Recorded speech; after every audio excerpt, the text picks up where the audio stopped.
Folks, if you're just joining us, we're speaking with Hugh Segal today. Hugh Segal was Chief of Staff for Brian Mulroney.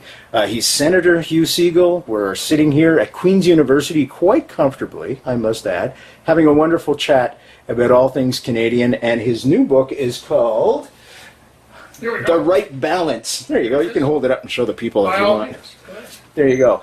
Which is easy way to get it as always, folks. www.brenthollandshow.com.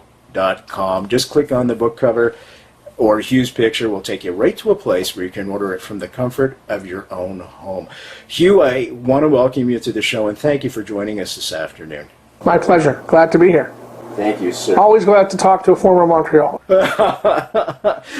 It's funny, you know, I just had Barb Kay on, National Post columnist, and I'm not dropping a name, I'm just identifying a person, and we were talking about bagels and Fairmount, and you grew up in that, kind of in that area. Oh yeah, and look, I have seen serious life-threatening arguments over bagels, and there are folks who, you know, grow up in Toronto and think Torontonians know about bagels. They think the Maple Leafs know how to play hockey.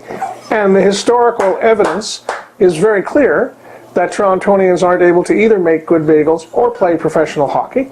And that's just one of the burdens they have. Otherwise, they're lovely people, and some of my best friends are Torontonians, but they don't really understand that difference. And the Montreal bagel, now there is a little bit of a, as you will know, distinction between the St. Viateur bagel and the Fairmount bagel, but it's not a large one. It is only for the intense aficionados. I am actually able to cope with both. And as a parent, have done too much of that over my 60 years of life and living.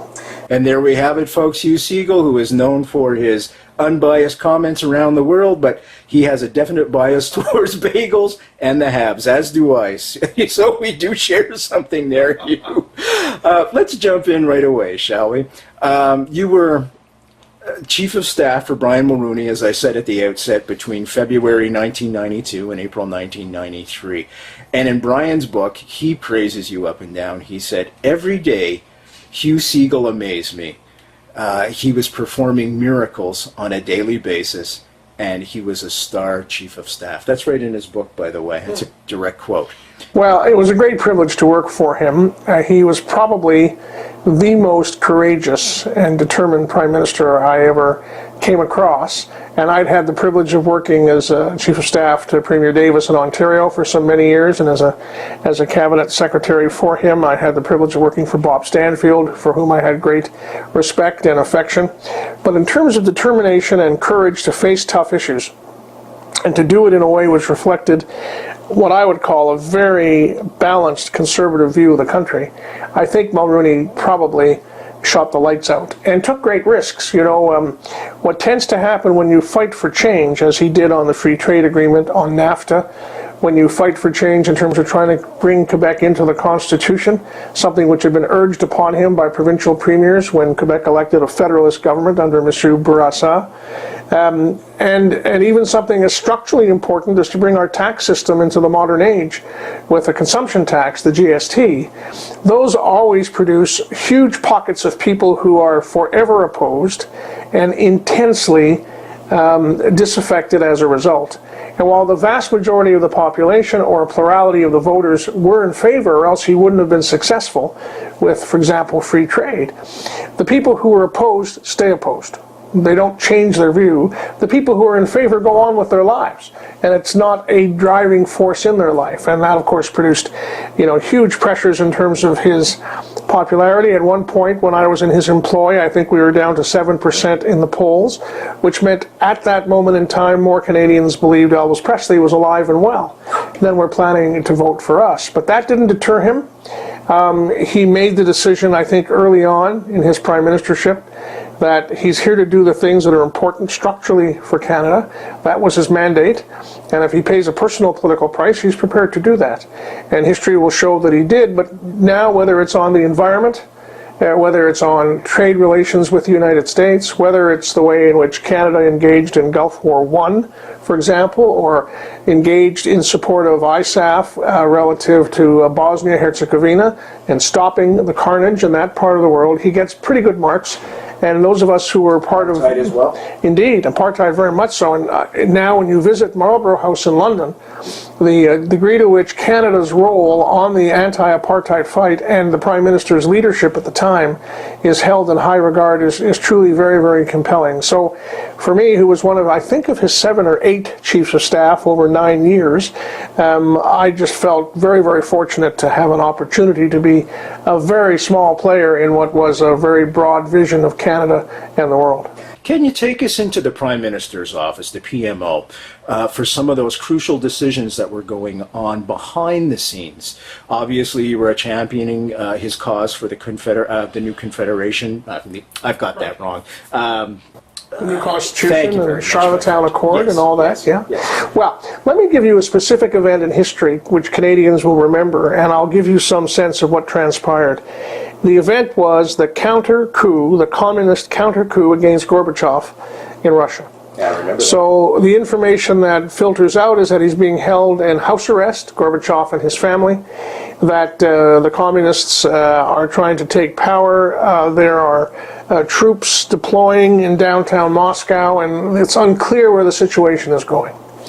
This Prime Minister, our Prime Minister, had a view: always wake me up if it's happening in the middle of the night. Don't worry about whether I can handle being woken up. I can handle being woken up. The mistake is not to tell me. So he was woken up, and he asked that all the senior people from Defense and Foreign Affairs be at a meeting, I think at 8 o'clock sharp, in the Cabinet office in the center block of the House of Commons, and that he would want to get a full briefing at that time. Unbeknownst to anybody, including myself, he did not then go to bed. He got up, and through the use of the Prime Minister's switchboard, which is almost akin to the White House switchboard in terms of being able to reach everybody anywhere, anytime, he began to develop his own frame of reference as to what was going on. Sadly, our ambassador to Moscow, who's a great guy, was on his first holiday in 4 years, on I think a bicycle trip through Belgium at the time. So he wasn't on the ground. Other officials were. Our Prime Minister got on the phone. He spoke with the American ambassador. I think he spoke with the British ambassador. I think he spoke with other military folks. He spoke with people in Russia whom he had met on various trips in the past and who he knew from the business and political world. He spoke to the White House. He spoke to allies in France and other countries who had, were real time because of the same time zone, and got all this data. And then arrived at 8 o'clock to be briefed by the officials. And I don't want to be unkind about our officials. I think they've been all up all night working very hard. But there wasn't much that they told our Prime Minister that you wouldn't have gotten from watching CNN or downloading the news services. And that may have been because they had no way to penetrate the veil of what was going on. After they finished, he then briefed them on what was going on. It was one of the great moments as I watched all these guys who had come to brief the Prime Minister and all of us to take notes actually began to take notes as the Prime Minister briefed them on what he had heard from various sources much closer to the events on the ground. And I remember him saying that, I'm trying to think now, the president who followed Gorbachev was Yeltsin. He said, I remember him saying in that meeting, Boris Yeltsin will be fundamental to this process. If he engages on the side of democracy, democracy will be saved.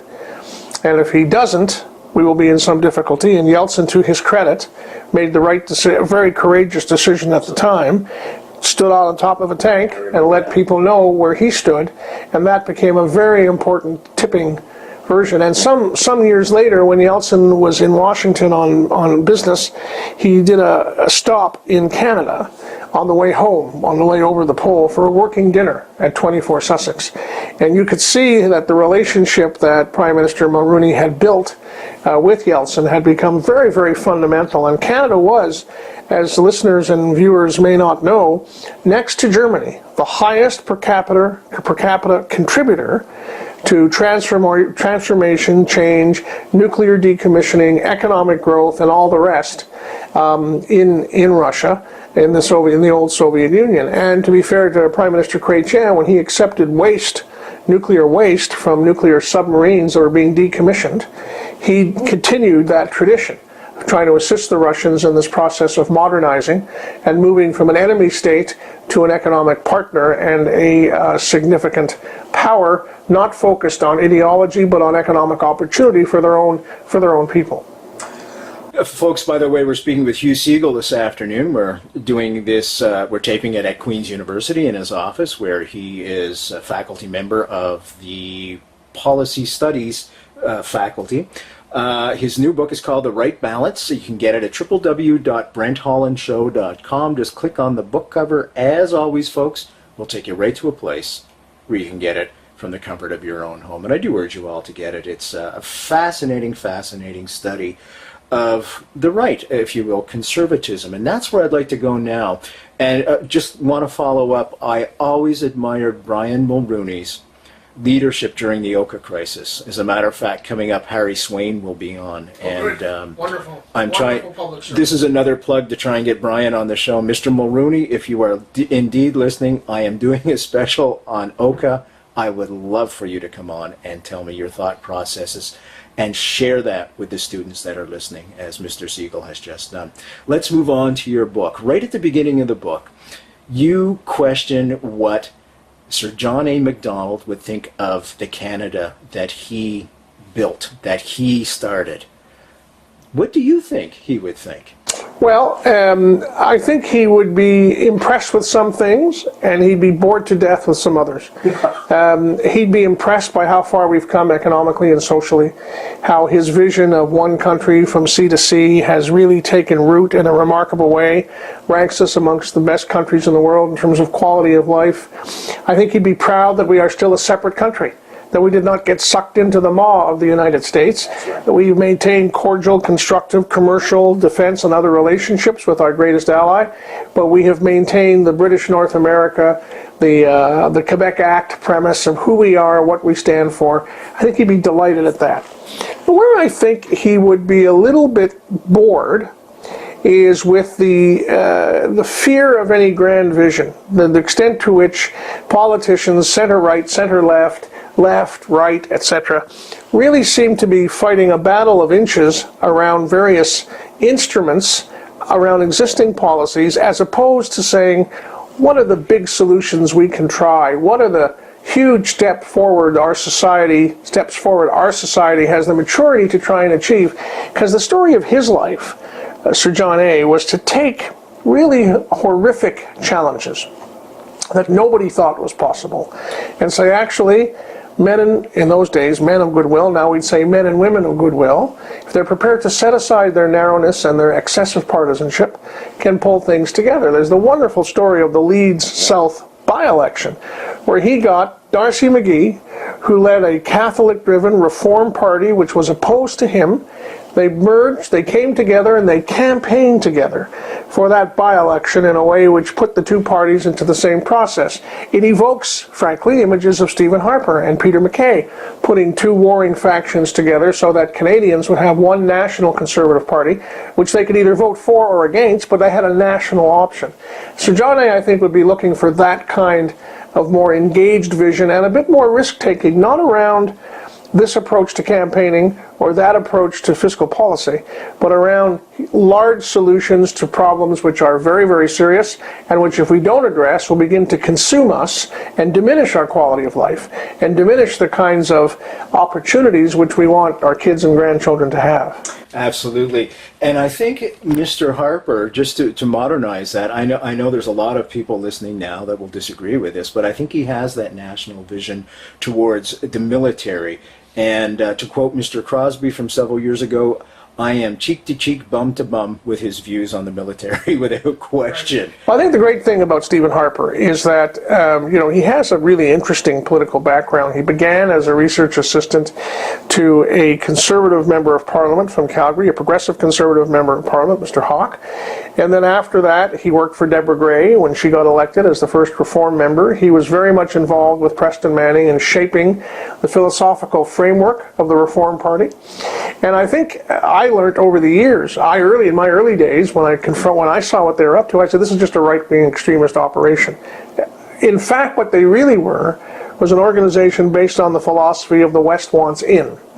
The West wants to have its votes count. They want its views about the importance of enterprise, the importance of smaller government, the importance of lower taxation to count, and not always to be overshadowed by the majority provinces, so to speak, of Quebec, Ontario, and the Maritimes.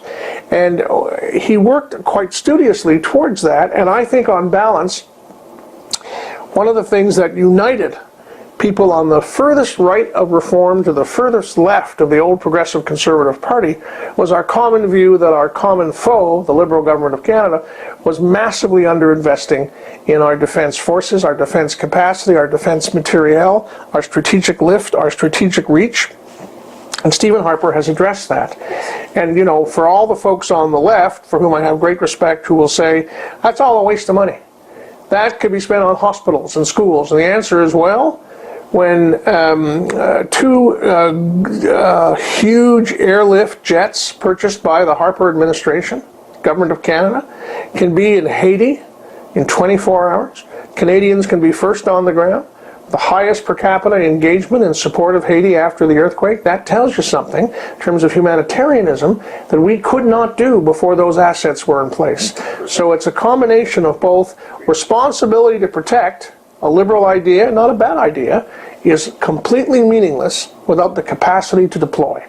And what Mr. Harper has given the armed forces, the men and women who do such an outstanding job and have done an outstanding without the right resources, he's given them the capacity to deploy. It still has to be increased in my judgment. We're well behind where a nation our size should be, but we're on the right path, and I give him great credit for that. And Mulroney believed in the same thing. He continued the shipbuilding program. The patrol frigates that are at the center of our Navy were ships that he brought along. The coastal patrol vessels, which are essential for the Naval Reserve and essential to protect our coasts, were ships that he commissioned.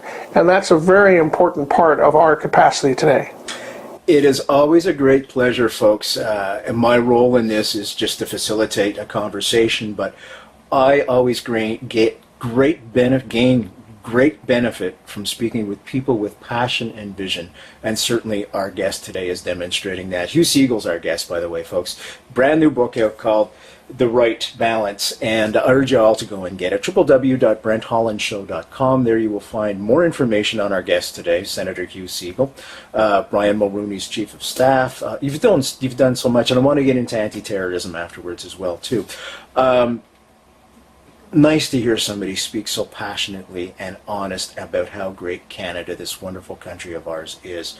You know, there's some wonderful quotes in this book, and I'm just going to grab one right here. History is not destiny, but how we respond to it does determine our future. Can we talk about that for a second? Sure. Well, you know, we have a particular history in Canada in terms of how the country was put together. Section 92 of the Constitution, which says our provinces have uncommon jurisdiction. Many federations do not have their subnational units. The provinces have as much jurisdiction or power as ours do. There was a reason for that. The reason was that was the way to put a country together, respecting local differences, respecting local best practices, respecting the fact that a welfare program in downtown Calgary might not look or feel the same as a social assistance program in northern New Brunswick, and that the provincial government should have the freedom to vary that. That premise of how you deal with potential conflict by respecting people for who they are and where they live and giving them some freedom is a premise which, in my judgment, exists in a global basis. And if you think about Canada's foreign policy, whether we were working on the early days of the creation of the United Nations, whether we were working on the Charter for NATO, whether we were looking at the creation of the Human Rights Declaration of the UN, or whether we've been involved in circumstances like Cyprus or Mike Pearson in the Middle East, it was always about cutting people some slack to live their own lives, to have some measure of respect for who they were and where they lived, and looking for other options other than conflict. Autonomy. And you know, you think about it, Canadian troops, this will strike a lot of people as odd, but Canadian troops in our lifetime have deployed more directly to protect Islamic parts of the world. That's right. And Muslim human beings, our fellow human beings who happen to be in the Muslim faith, from Christians or others who had something bad in mind. We did so in Kosovo with our Air Force. We did so when we engaged for the purpose of liberating Kuwait with our other allies. And that's because we just take the view that people have the right, the people of Kuwait have the right to their own country, to their own way of life. And if the leader in Iraq at the time decides otherwise, we're prepared to engage on that. And I think that's an important principle. Canadians do not go to war to impose their will on other people. We have never been an imperial power. But when our principles or our allies are attacked, Canadians have always engaged and always done more than our fair share, and that's an important part of a long tradition which goes back to my Uncle Max, who's 86 years young, landing on the beaches of Sicily and fighting up the spine of Italy to help start a second front against the Nazis. So this is many Canadian homes have similar linkages to that remarkable past, and that is what should tell us what our core premises and principles should be going forward. And our response to today's challenges may be different in terms of the instruments and the mechanics, but the guiding principles come from our history, and I think we have to be true to that. Agreed wholeheartedly. Folks, we're speaking with Hugh Segal this afternoon. We're live from Queen's University. His new book, The Right Balance. A lot of solid ideas in this book, folks. Ones that you'll probably gravitate towards because there's passion and vision behind these ideas. And that's what I like about this book. Here's another one, a great quote. That diversity, and he's talking about people, is compelling human resources, one which contributes to economic strength and vitality. And it's funny because I've always said, like most people, our best natural resource are our people. And there it is right there in black and white. Can we talk about that too? Sure. The Quebec Act, historically, was the first time the British Empire, having won a piece of territory, decided to have, through legislation of the British Parliament, specific protection for people's language, culture, religion, civilization. French Canada, Quebec. That's a Canadian experience that happened here first, as opposed to anywhere else in the globe. And if you look at the evolution of Canada, we've always said that duality at the core of our diversity is the basis by which we can embrace and engage other diversity. And the notion that Canada was the first country in the world to recognize the free and independent Ukraine after it broke free of the Soviet Union is in large measure because we have a wonderful, vast Ukrainian population who are an integrated part of Canadian society. And a lot of our relationships around the world are based on the diversity of our population, its strength, its linkages, its capacity. The Indo-Canadian community is a very strong contributor to our national economic, social, and political life. And the fact that we are able now to build a free trade agreement with India, which negotiations have begun, speaks to the value of that. So multiculturalism, which may be under attack in some parts of Europe because they never understood it the way we understood it. They understood it, our German friends, by keeping Turkish workers as guest workers, living in Turkish parts of town, and never having any rights. People who came to this country, my parents, grandparents, and thousands of others, became permanent residents. They got their landed immigrant status. They worked their way to citizenship, they became part of the family.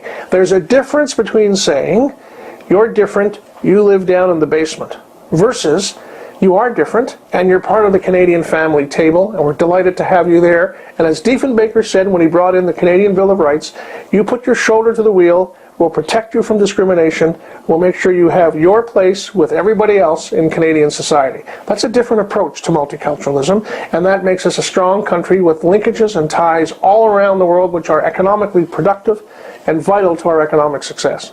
Let me just ask you right away, many people are unaware that Mr. Diefenbaker brought in a Canadian Bill of Rights. That's right. Can we talk about that? Well, I'm a member of the Conservative Party today. Because John Doesn't make you a bad person. Thank you. Because John Diefenbaker came to my school on St. Kevin Avenue in Montreal, 1962, before the 1962 election, to present a copy of the Canadian Bill of Rights to our principal. And that was a school filled with first and second generation immigrant kids, largely from Eastern Europe, and parents who are people who, by the way, always voted Liberal, just so we're clear, for a whole bunch of interesting historical reasons. And he said I could have used my mother's Scottish name, Bannerman, when I entered Canadian politics, but I stuck with Diefenbaker because I believed whether you had 6 syllables your name, whether it was Jones, Langlois, Mazenkowski, or Diefenbaker, if you put your shoulder to the wheel, this country had a place for you. And he said, that's what I'm saying to all of you here and to your parents. That's who we are. That's what the Canadian experience is.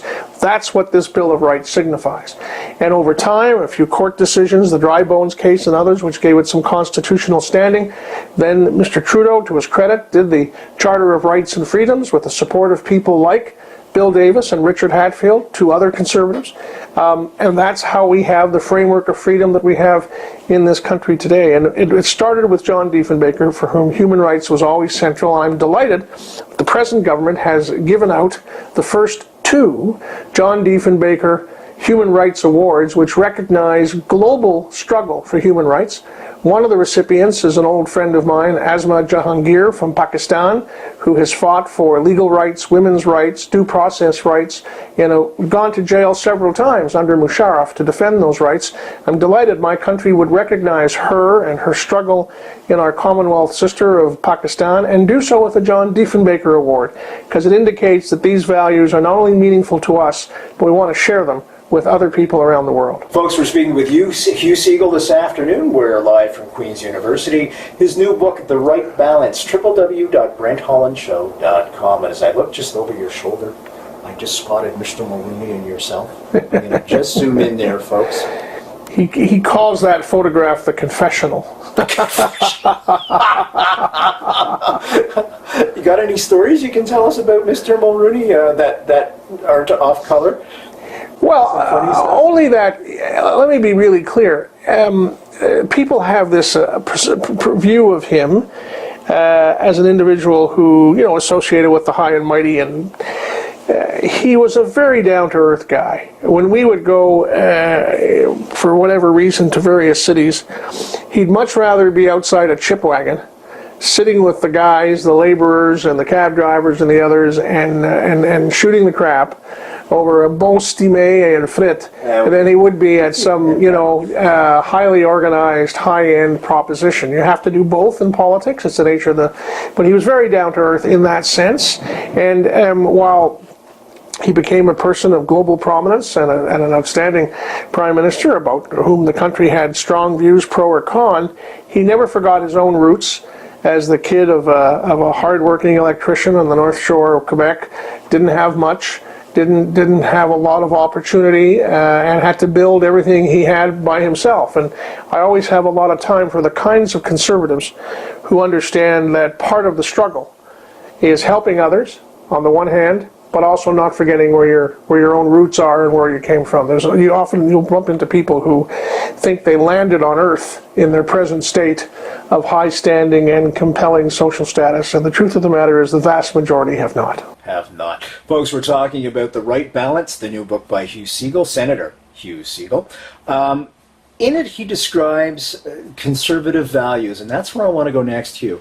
Conservative values, do they differ a lot from, say, liberal values, socialist NDP values, or is it primarily everybody has the same basic goal and they're just taking different roads to get there? No, I think they are fundamentally different. Okay, let's... Brent, I would say they're different in this respect. We don't believe as conservatives that government is the first or best solution to any problem. We accept that there'll be some problems so complex or so large that we all have to work together through government and our governments to find a solution. But by and large, our general bias is the local community, the small-time entrepreneur, the farmer, the person who's working in the forests or in the fishery, the small business person, the teacher in a classroom, has far more power to affect people's lives for the better than government does by definition. So we are always very careful about cookie-cutter solutions that come from the center and are imposed on different parts, which is why Our friends in the Liberal Party probably would view themselves as the party of the Charter of Rights and Freedoms, which is very noble, very compelling. We would view ourselves as the Charter of the British North America Act, which divided the powers between what the federal government should do and what the provinces should do. And we've always been much more prepared to support that division because we know that governments that are closer to the people, that are more influenced by their local voters and are not so remote will get it right more often than governments that are far away and have a huge bureaucratic structure and a massive regulatory base which gets in the way of being human and responsive. So that's one classic area where we would be very different. Another place we would be different, I think, is that we are really anxious about what might best be called tax and spend liberalism, because the notion that as long as you're raising enough taxes to cover all your costs and not have an excessive deficit, then you're doing the right thing, actually assumes that the right thing can only be done by government. That it's only government programs and government dollars and government decisions that matter in people's lives. And for the vast majority of our fellow Canadians who don't come into contact with government on a day-to-day basis, it's what goes on in their own life that really matters. And we believe that giving them the freedom to do so and getting out of their way is as important, if not more so, than designing a really thoughtful government program. I think our Liberal and New Democratic friends are a little less trusting of the forces of the marketplace. I don't think the forces of the marketplace are always operating in the public interest, but without those forces, there is no economic growth. There is no expansion of our economy. There's no generation of profits, which are fundamental for governments and everything else to exist. I think our Liberal friends are more of the view, with their NDP folks on the left, that government programs, government crown corporations, these are the answers to almost any possible problem, and I just don't think there's any evidence over time to sustain that bias. Yeah, I agree with you wholeheartedly as a small business owner. The less government intervention, the better, in my viewpoint. Let the marketplace, to a certain extent, with guidance from the government. I mean, it's always nice to have help for exports, etc., etc. Well, the government has a duty to make sure there's a level playing field. The government has a duty to make sure there are laws in place that keep predatory activity from oppressing people in the marketplace. Consumers have to have their rights respected. That's all quite legitimate. Having a basic safety net in terms of health care and education in place is vital. But it is important that we don't let the public sector soar to such a large size that nobody can afford to sustain it. And we have gone through cycles in our history when that has been part of our problem. Agreed. Folks, www.brenthollandshow.com. Click on the book cover called The Right Balance, written by our guest this afternoon, Senator Hugh Segal. And Hugh, as you know, was Chief of Staff for Brian Mulroney. And the next one I want to tackle is anti-terrorism. Right. You're on the Committee for Anti-Terrorism. That's right. Can you enlighten us? Is this country at risk at this present moment? The answer is we're all at risk. All of our allies in the Western world who espouse positions in support of cultural plurality and democracy and freedom and women's rights are on the enemy list of Al-Qaeda and other organizations of that kind, and their activities have not abated. They have become a bit more atomized in terms of how they're organized. The successful military activity in Afghanistan has taken away from them a central place, a country from which they can organize their attacks, but with the net and various other digital instruments at their disposal, we have to deal with issues that are real, like homegrown terrorism, the Toronto 18 who were arrested and dealt with by the courts, the need for our security and intelligence agencies to be involved in lawful obstruction of activities before they become dangerous for the rest of us. So it is a serious task, and our committee's work is to look at the relationship between the various security agencies, the sharing of information, to look at how other countries are doing it, to make sure we are benefiting from best practices elsewhere. We look at the issue of legislative oversight. The United Kingdom, Australia, Germany, France, the US have legislative oversight that's real time. Canada does not. We just have CERC, which takes a look at what CSIS does after the fact. So we look at a range of those issues. We've been doing some pretty extensive testimony on what are the factors contributing to homegrown radicalization, and how do we work constructively with various communities to get in the way of that, to keep that from becoming problematic. So we don't involve ourselves in operational activity. That's for the RCM police and the anti-terrorist groups and our major police forces. And all our major police forces now have anti-terrorist groups that are fully engaged and work together. But we have to be forever vigilant. It is when you the Mackenzie Institute, whose head came to appear before us, a very thoughtful and superb think tank leader on this issue, said the problem is when you don't have events that are frightening and scary and you become complacent, the complacency leads to vulnerability and becomes an opportunity for the forces of darkness. So we have to find that right balance between public protection and the protection of our way of life, our civil liberties, our freedom, our democracy, our freedom of expression on the one hand, and on the other hand, ensuring that we are doing what we have to do to keep Canadians safe, because national security, protection of Canadians and their day-to-day lives from intimidation, fear, or violent attack should be the first responsibility of all government. And certainly at the Anti-Terrorism Committee, the Senate, we take that responsibility very seriously. Folks, I just want to mention too, I'd like to talk about Afghanistan now. Let's not forget the Taliban are still in and around in Afghanistan. What the Taliban do is they facilitate the opium trade. They are responsible for grabbing all that opium, which is 95% of the opium trade in Europe, and I think it's 90% in the rest of the world that they supply. Al-Qaeda brokers with the Taliban and supplies the logistics to get that opium out with organized crime. So every time you're doing illegal drugs, folks, if you're listening right now, you are contributing to international terrorism. Well, it's even a little broader than that, Brent. You're absolutely right in what you say. But understand this, there have been international intelligence reports that see evidence of Hezbollah funding for the illegal tobacco trade in Central America, in the United States, and in Canada, right along the St. Lawrence River. The notion that, buying cheap cigs at 20% the cost is a victimless crime is a very naive view. That money goes somewhere. And what I hear from our police and other forces is that the profits from that business, which are massive, often go to buy Canadian marijuana to ship into the United States and Central America for the purposes of buying coke and weapons to ship back into this country. And when you start talking about coke or Oxycontin or weapons in this country, you're not talking about victimless crimes anymore. You're talking about the victimization of young people, which is a very, very serious issue. So we have to connect the dots, in a sense, and be prudent and responsible in dealing with what that information gives us. Folks, we're talking with Hugh Segal this afternoon. We're talking about his new book, of course, The Right Balance, and we're talking about all things Canadian. As I said at the outset, it's very nice, and I'm in a wonderful position to listen and be able to speak with people of great vision and passion, and certainly Hugh Segal is all of that. Hugh, we're going to have to start to wrap up now, but I'm going to ask you a final question, of course, that I ask every guest that comes on this show. Imagine yourself at a podium with every single university student listening to you, and they're all asking for an A+. No, I'm kidding. What would you say to them? I would say that their ability to build for themselves opportunities of great influence and impact in the private sector, in the not-for-profit sector, in government and politics is probably greater than it has ever been.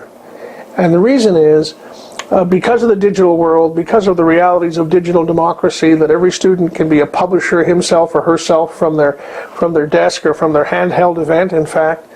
The fact that they can have massive access now to information around the world. When I lecture at Queen's, and I'm talking about, the European community, I know that half my class on their laptops are engaging to see what the latest news on the European community, the euro, the bailouts issue, what that news is that day, that moment, up to date, something I could not do when I attended university. And the ability to mobilize folks behind a brand, behind a business idea, behind a political cause has never been greater. And what I would say to students who are listening is sort out what you really believe in, What kind of contribution do you want to make? Is it in business? Is it in the not-for-profits? Is it in the professions? Is it in fighting for the oppressed in some way?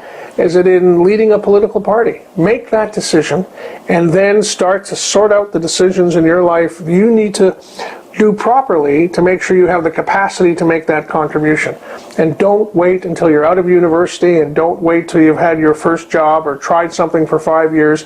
Start thinking about it now. The other thing I'd say is the diversity of your experience. The more different things you do in different parts of life prepares you well for the kind of leadership that we need both in the private sector and the political sector. Just being narrowcast in one area all your life may be comfortable. It may be financially very, very rewarding, so I don't diminish it, but it doesn't give you the kind of breadth and reach that you really need to make a contribution that will inspire others and allow you to make the changes for a better world that I think most young Canadians really do want to make. I think that's really inspiring and just perfect. A great way to end it. Hugh Segal, I want to thank you very much for coming on the show this afternoon. Once again, folks, www.brenthollandshow.com. Just click on the book cover called The Right Balance. That'll take you right to a place online where you can order it. I'm Brent Holland. Thank you all for joining us. See you next time.